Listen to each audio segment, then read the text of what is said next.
Hi, I'm Alice. Hi, I'm Justin. And you're listening to the Otterly Owlsome Podcast. Who knows what we'll talk about?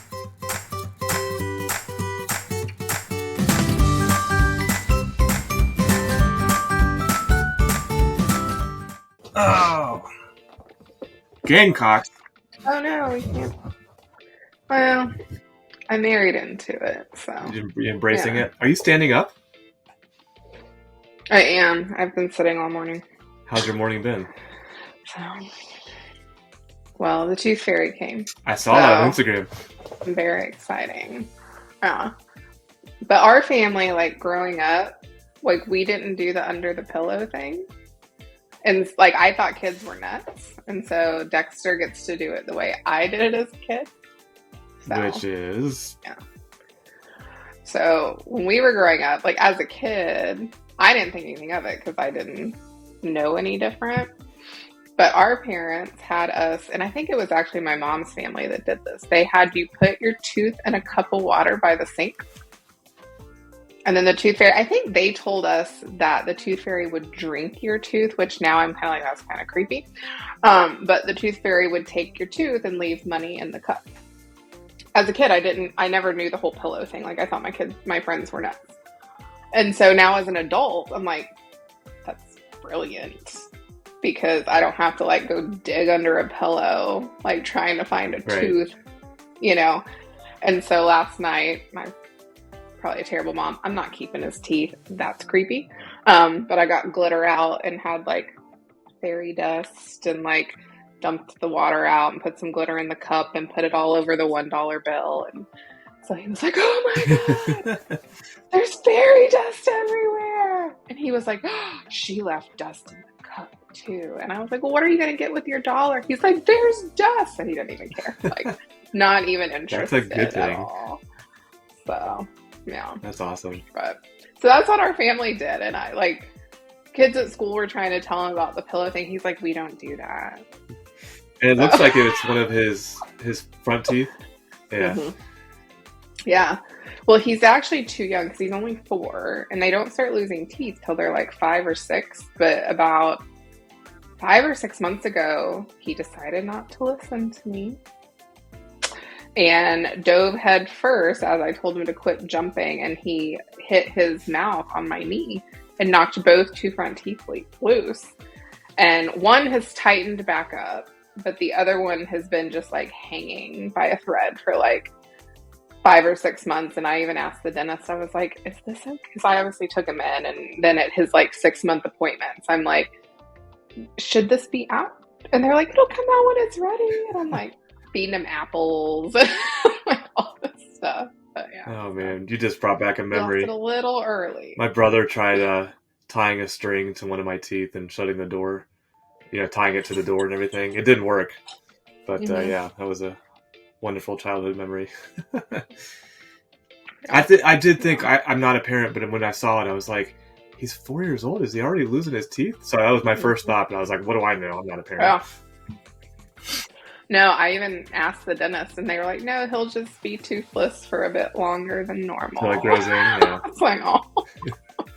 Yeah, so... I mean, he'll be 5 in November, so he would have kind of started it in a couple months anyway, but he was so excited. He woke me up at 5:45 yesterday morning. Which is what time you usually get up. To tell me that he pulled it himself. You usually get up there. I get up at 6:15, but that extra 15 minutes and not being awoken by a child saying, Mommy, I lost my tooth. And I'm thinking there's blood everywhere. There wasn't, but yeah. That's awesome. So good times.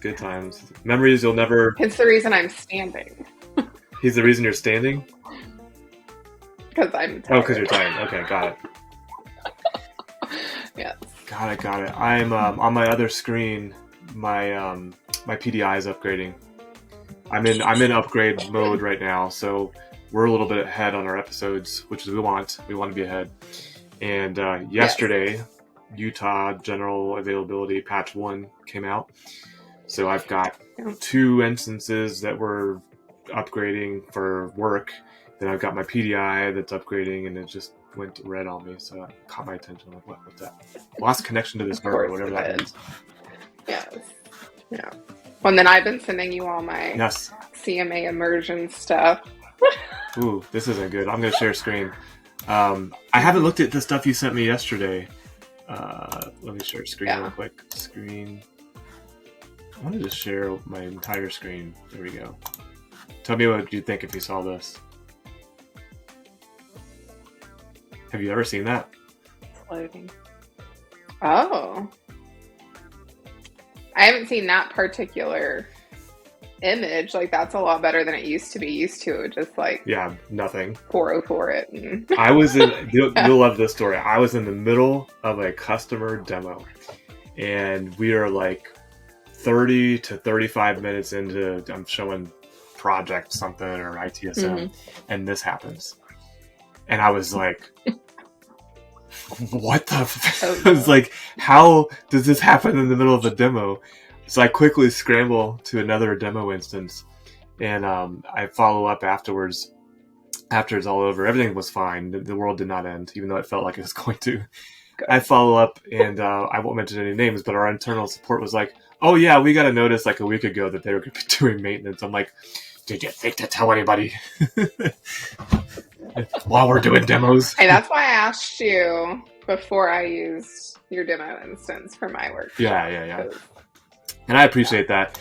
Like, what happens is, like, and this may be too in the weeds for our podcast, is for solution consultants, which is what I do, if it wasn't clear, we do demos, and we're kind of counting on two major things: that the out-of-the-box capabilities are all there, because that's what we're usually demoing, and that there's nothing serious going on, like no scripts or updates or downloads or something like that.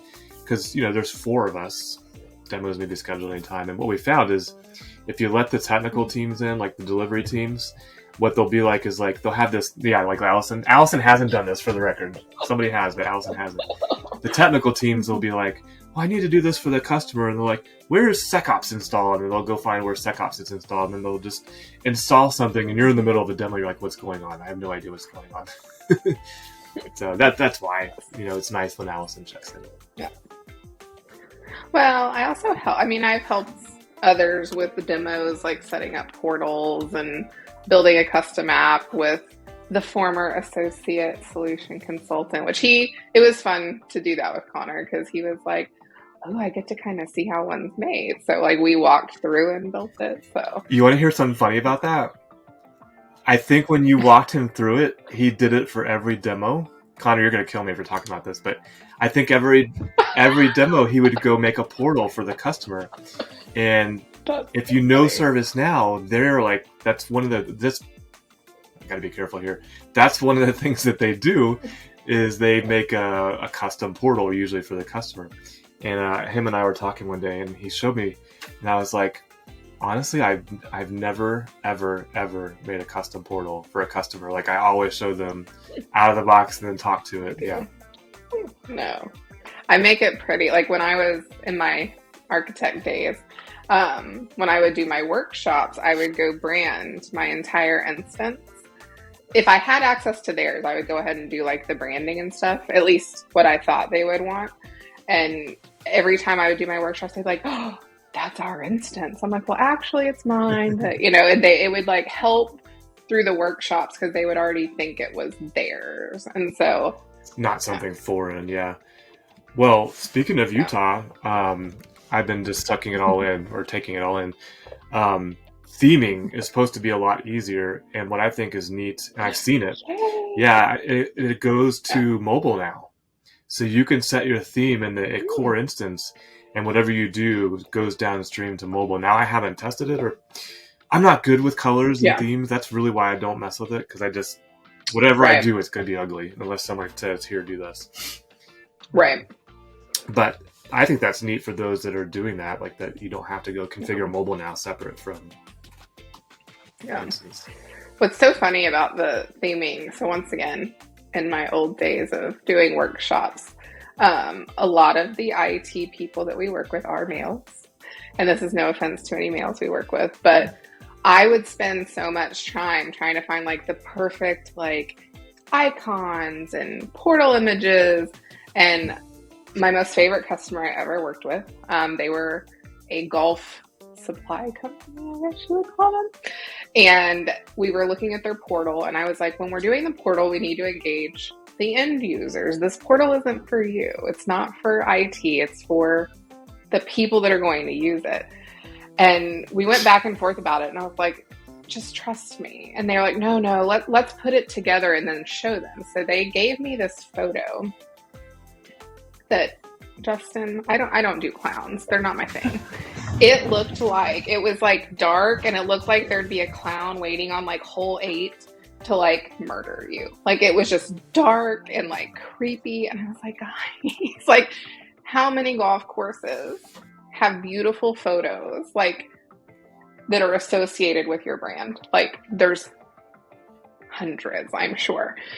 And they were like, no, we think everyone will love it. I was like, how about this? Send me some pictures. I will mock up 4 options, and we'll have a voting contest with their end users. Ask me how many votes the creepy clown photo got. How many votes, Allison? 0. 0. None. I was like, it's just dark and creepy. Like, it needs to be bright, and like one that's like near a beach with palm, and they were just like, okay. And it was funny because they're like, sometimes the IT teams get like, they don't think about the end user piece of it. Like, we have to use words they use. Like, if I said, go order a new Exchange mailbox, they'd be like, what's that? Right. You know, and so those workshops were always interesting because you have to help them like get out of their own way almost and be like, how do your end users speak? That's what the portal needs to be. And it's a struggle, and it's really interesting because, you know, they think they know the best way to do these portals. Yeah, I've totally get it. I think that's what makes a solution consultant is being able to bridge that technical and like end user. I have a short story. There was a company I used to work for, she'll be unnamed. New CIO came in. He pulled all of the IT department into a conference room, and he was like, from now on, every single one of you will be out, you know, meeting nurses and doctors and end users and talking to them. And I'm looking around the room, and I'm just reading the room. I'm like, some of these people should not be out there talking to doctors and end users. Like, you know what I mean? Like the guy who the sunglasses on over there coding in a corner, and it's like, yeah, he shouldn't be out there. He's good at what he does, but no. Yeah. Yeah, I think there's a lot of unique skill sets, because I think the reason I was a good architect was because, one, I used to work at a service desk, so I could hear people in general, and many different help desks. I worked at an airline one, which God bless those people. And then I worked, you know, for oil and gas service desk. And I don't know, my personality, like, I'm actually super introverted, but I know how to like read my audience and have conversations. And my mom always jokes that part of it was because I was in a sorority. So I learned how to, you know, have conversations. But I have to recharge later. Like, after I've been in workshops all day, like, I have to decompress and I'm the same way. Not talk for a little bit. I'm exactly the same way. Despite my online presence, I'm an introvert and at heart. And so it's draining. I know what you mean. It's like, it takes energy. Yeah. But there's other people who doing what we're doing right now gives them energy. Yeah, it's like, it's the opposite of us. Yeah.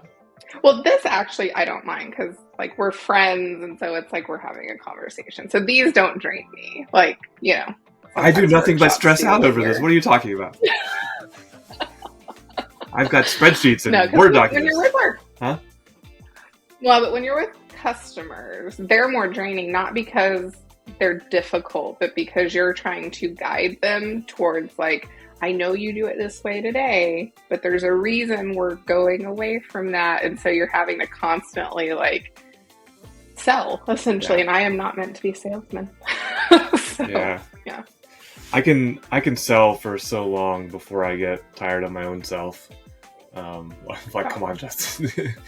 But yeah, I know what you mean. My favorite part of what you're talking about is the moment that you do convince them to come over and do it this different way. And if you watch them, you can usually see the moment where they get it. And that for me is like the rewarding moment. It's like they don't even have to say anything. It's just like, okay, now you got it. Yeah. Yeah. It's always that light bulb moment. And it's always been like after I remember one time they were like, there's no way ServiceNow can do this. And I'm like, what do you have to do today? They had like 600 or 700 workflows to do one access request. And I was like, I will bet you lunch tomorrow. But I said, not really, because it's against our code of ethics. But I will secretly bet you lunch tomorrow that I can go back to my hotel and have one workflow that does it. And they were like, there's no way. Done. Deal. They were like, we will take you to dinner. And I was like, okay. It took me 30 minutes. Like, it was 2 lookup tables. So I just listed all of the different accesses, did lookups with the workflow, and it had like task descriptions and approver and like everything. And I brought it in the next day and they were like, okay. And the rest of the workshops were so easy. They just needed like that one, like proof of concept nugget to get them past it. Because none of the people in the room actually picked ServiceNow. Their CIO did. So it was even harder. Yeah, I was going to say, that's usually a tough crowd. Yeah. Okay, I got a question for you. Since you shared what you shared. Well, I have 2 questions for you. First question is, when you said you did a workflow, did you do it in the old workflow engine or Flow Designer?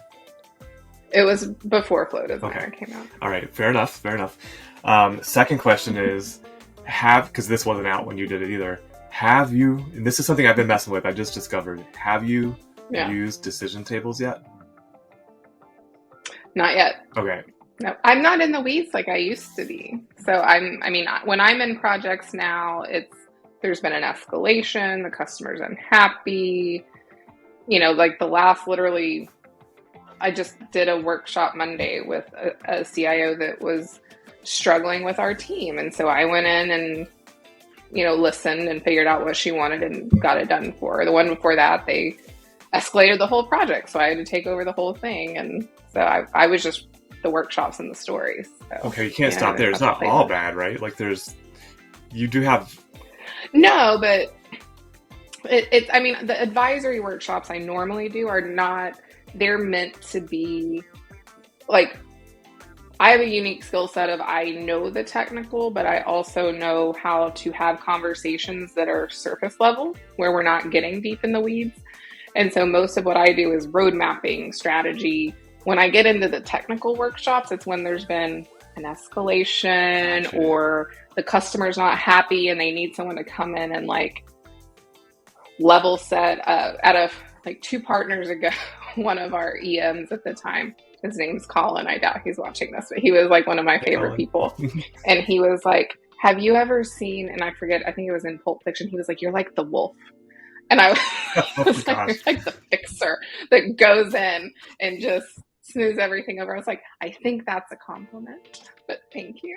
It is a compliment. So, it actually ties back to what we were just talking about, though, because I want to spin the positive of this, is because I don't want people to think that any ServiceNow partner is just having escalations all the time. I think what happens, you tell me because you know better than me, is that what we were just talking about, where you have really technical, competent people trying to work with end users, and there's 2 things that seem to happen. One is they just take orders. They say, yes, sir, yes, ma'am, and they do it without kind of thinking through the implications.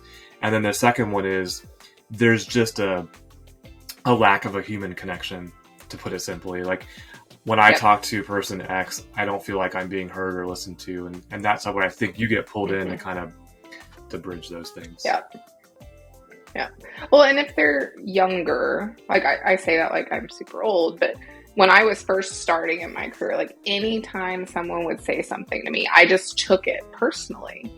And now I'm like, all right, call me stupid, call me an idiot, tell me I don't know what I'm talking about. Let's move on. All right, now let's figure out what you want. Like it doesn't faze me anymore. I just kind of let it happen, let them get it out, and then move on. And it's usually after they get it all out, it's either they're learning something new, so they're trying to, they have that fear of, am I going to know how to do my new job?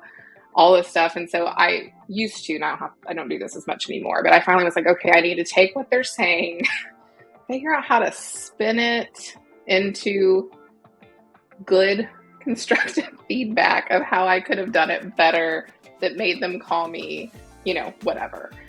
And that's how I got through it back then. And now, I mean, we have a lot of people that do order taking, and a lot of the more younger people are like, I want to do the best for my customer, which is great. But they want consultants. They want us to tell them, don't do that. Right.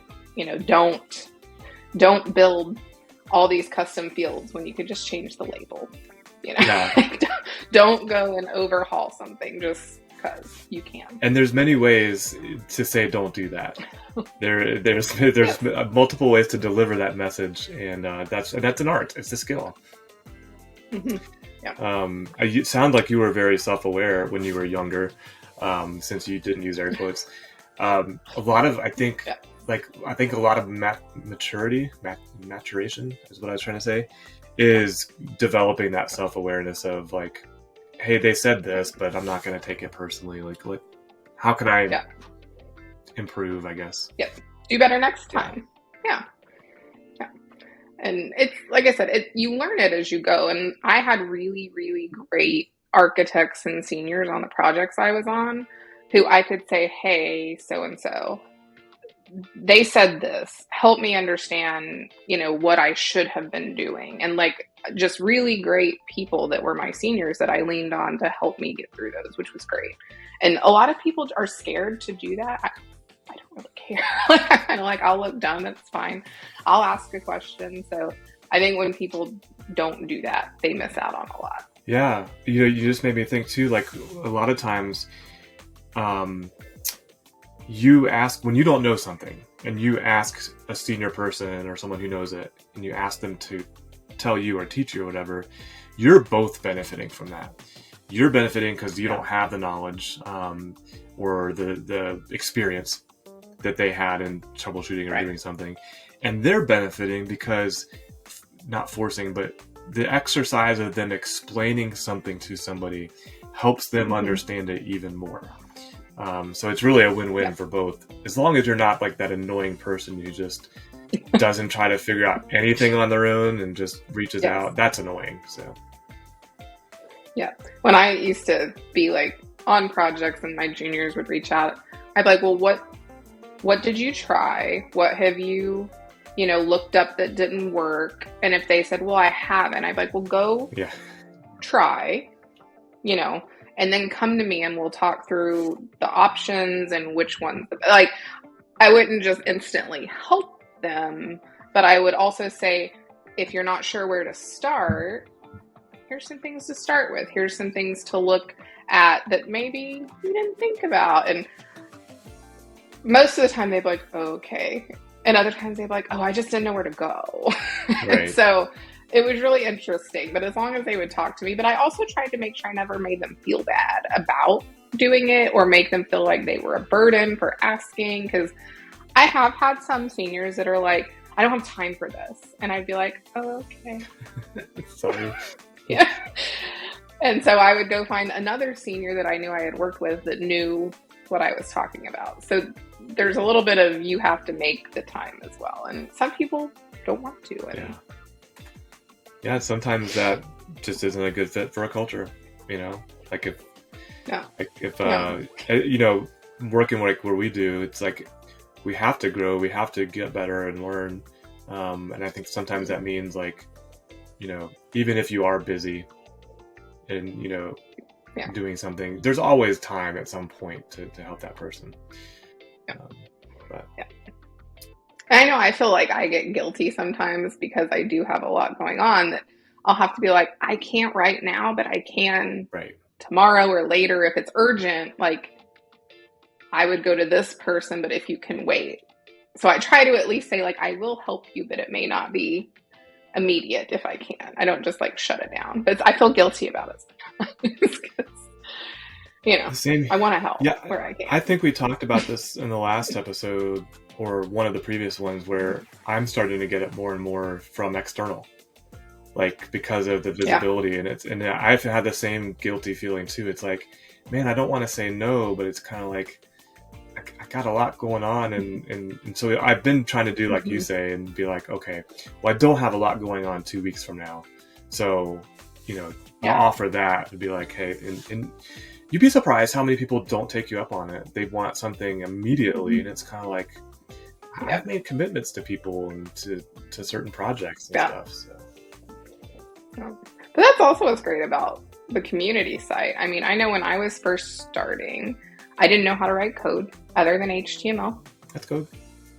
But, that's all I knew. And I would go out on the community, and I know some people will respond to people like, I'm not just going to write the code for you. And it's like, I don't know how. Like, if you could just give me even pseudocode or like insert this here, and then not the whole thing, but even just a snippet to get me started.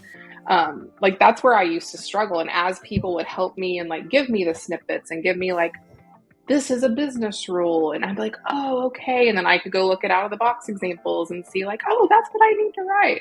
Like, I hate when people are just like, go figure it out. Here's a link. And I'm like, but that's not what some people, yes, they just want you to write it for them. But most of the people that I've seen on the community don't. Like, they just want like maybe one little snippet because they've searched. And most of them will be like, here's everything I've tried. Right. And at that point, I'm like, here's a little piece to help you get started. And that normally does it for them. But the community is great. Like, that's one of the unique things about ServiceNow, in my opinion, is I've never, even friends that I have tons of friends in IT, and they'll be like, I work for X company, or I help with this one product. And I'm like, oh, what do you do when you struggle? They're like, I don't know. I call the rep, and I'm like, what? It's just crazy to me. Yeah, I agree with you on the community part. I've used it many times. I actually monitor it for kind of like things that are of interest to me. And I think I've responded to a couple of things. That's actually like something that takes a little bit of time. So the people that do go out there and respond, thank you, because I know that takes time and energy. Well, and thank you to ServiceNow for recognizing them, because it does kind of sweeten the pot of encouraging people to participate. Yeah, what do they? It's like I see their little things. MVP program. MVP, yeah. The MVP program. Yeah, to MVPs, thank you for responding to community stuff. Real quickly, I did work for a company that worked for a bigger company, and I remember Microsoft. I'll call the name out, and it was like I can't remember if it was Exchange or SharePoint or something. And to your point, like there's little sites like Reddit, and there's one we used to use all the time, and you could get so far until you just hit a technical wall. Yeah. And then you have to call Microsoft, and oh my God, talk about such a customer, but at least it was. And you finally get to somebody who's like this engineer, and they're just like, all you hear is, and they're like, do this. And they're like, that worked, great. And you have you're not learning anything. You know what I mean? Yeah. You're just like, they fixed it for you. You did what you patched it or whatever. Right. But it's like whatever they did, I feel like the Now community does that better, in that, at least what I've seen, walks you through, okay, so you're trying to do this, but it could be better done this way. And it's more of a mentorship, I guess, than it is a answer bin. And they're crowdsourcing. They're allowing everyone to help each other, which helps everybody instead of just, one person. Yeah, you're definitely drinking the ServiceNow Kool-Aid this week. I've been in my immersion week. I've been like really pumped up about it. I know we're running over, but you have another one coming up today, right? I do. I have them all week. There's 2 hours in the morning, 2 hours in the afternoon. And yesterday was SecOps GRC. The day before that was SPM. And I couldn't go to the afternoon one Tuesday. I went to the morning one, or vice versa. And then Monday was ITSM. And because I sent you the DevOps thing, which I didn't know. Yeah. So you have an ITSM Pro, you have DevOps. DevOps is my jam. I love it. I didn't. I know. Not enough people understand it, and much less take advantage of it. So how are you with the GRC SecOps? That's one of the areas I like, but it's not as popular. I kind of think it's snoozeville, but I like so when I was in the CMA program, the person that came, so we got to talk to like product line managers and things like that. And I really like the people that they have representing it in these sessions, because they associated to things. They were like, why do you brush your teeth? are you being compliant to your parents, or is it so you have good dental hygiene? Like, they put it in like these real world scenarios where you're like, oh, okay, that makes total sense. And you kind of, because if you're not like a compliance officer or like in a SOC or something, like, you're kind of like, okay, Yeah. It's neat. But the woman who presented yesterday, like, she was amazing. Like, there's some cool stuff coming, and they have like different ones for like basic, enterprise, and all of it was safe harbor. So obviously I can't say a lot. I have snippets for my own self. But I mean, it's very cool to see that what they're investing in it and the different spokes and integrations that are coming. Yeah. I'll just say that I've gravitated to it because of the same reason you mentioned. Someone early on in my career made audit not a bad word in my mind, and kind of explained like, it's not about finding what you're doing wrong or getting you in trouble. It's about making sure that we're not going to get a fine, or we're not going to cause harm to our customers, or I was in healthcare, so it's patients, so I got it at a better level that didn't leave it negative in my mind. So I'm all into it. But I think if I could fix anything about it, is that it's so jargon heavy, and there's a steep learning curve to the data models that I think is a barrier for a lot of our technical people. It's just like they see that versus go do DevOps or ITSM or CSM or something. Yeah. There's a definite learning curve. Yeah. I don't mind audits. Like, I actually was an internal auditor years ago when I worked at the airline help desk, and then I had to work closely with our auditor for the oil and gas company I worked for, because there's tons of government regulations we have no say in.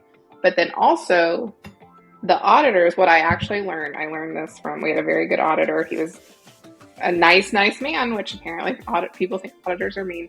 But he was like, I am holding you accountable to your rules. Yeah. Like, you created these. Because I was getting frustrated about some of our SOX rules within change management. And I was like, explain to me why we have to do this. He goes, I didn't create that. You did. I was like, so I can change it? He was like, yes. Because I didn't. It was before me. And I was like, I can change that. He's like, as long as you document it and send it to me. Yes, that's my job, is to hold you accountable to what you said you're going to do in some of the areas. I was like, oh. Like, that was a light bulb moment. Yep. Yeah. And we can end on like just the fact that ServiceNow, this is not a paid endorsement, ServiceNow can do all of this on one platform, because we've just covered like 20 different apps. I mean, 20 is probably exaggerating, but all these different things on one platform, and then we as professionals are moving back and forth between them and doing all those things with customers that you were talking about. Context switching, yeah. Yeah, it's good stuff. So are the Gamecocks still in the finals? Yeah, so their women's team won last year. They've won like the women's basketball. Apparently the men's basketball team isn't as good. There goes our ratings. Team, though, the head coach of the football team, though, used to work for OU, Shane Beamer. So Beamer ball, big fan. And then their quarterback used to be at OU. So I was like, you know what? My husband is now an OU fan and gets to be, some of my players and coaches are at the Gamecocks. They don't play each other. So it's a win-win. Gotcha. I thought that was a pillow behind you. It's your dog. I just realized it moved. And I was like, that's not a pillow. Yeah. That's your dog. How sweet. Yeah. Right. It's one of Riley's favorite places to sleep. Very nice. Any closing parting words for episode number 6? I believe we're on. Did I hit record? Yes, I hit record. Yes. That would have been bad. I have done that. Not for this one, but yeah, I've recorded a whole YouTube video without hitting record. Actually, okay, we can end on this. I did record you a video last night, but this is what happened. I double-clicked the record button, so it grabbed a screenshot of what I wanted to show you, and didn't record any of the things that I went and did afterwards. But we'll announce this here. YouTube came out with a new feature this week called Podcasts. So last night I converted our Otterly the Otterly Owlsome Podcast, which, by the way, if you look at my calendar, I now abbreviate as TOOP. So there's TOOP prep and TOOP follow-ups on my calendar. But Good thing it's not backwards. yeah, I didn't even think of that. Usually I think of stuff like that. So on YouTube officially now, our playlist is now a podcast, and it can be found in a directory now, and you can share a link to the podcast now. I have to send you that link, Allison, because I think we were working through a playlist link yesterday, but I've converted it, put the description, the logo in, and everything. So yeah, I don't know what that means long-term for YouTube, but it's a new feature. And it's supposed to help with visibility and stuff like that. I know we're still babies in the podcasting stuff, but... Yeah. You're not. Right? Oh, I am. This is my first podcast. I'm still figuring out social media, so... I think we all are. It's like constantly changing on us, so... Oh, that's true. Okay, now, any final words, any last thoughts? Nope. I'm going to go into my immersion week and get more Kool-Aid. There you go. You can always add a little vodka, tequila. I don't know. What's your liquor of choice?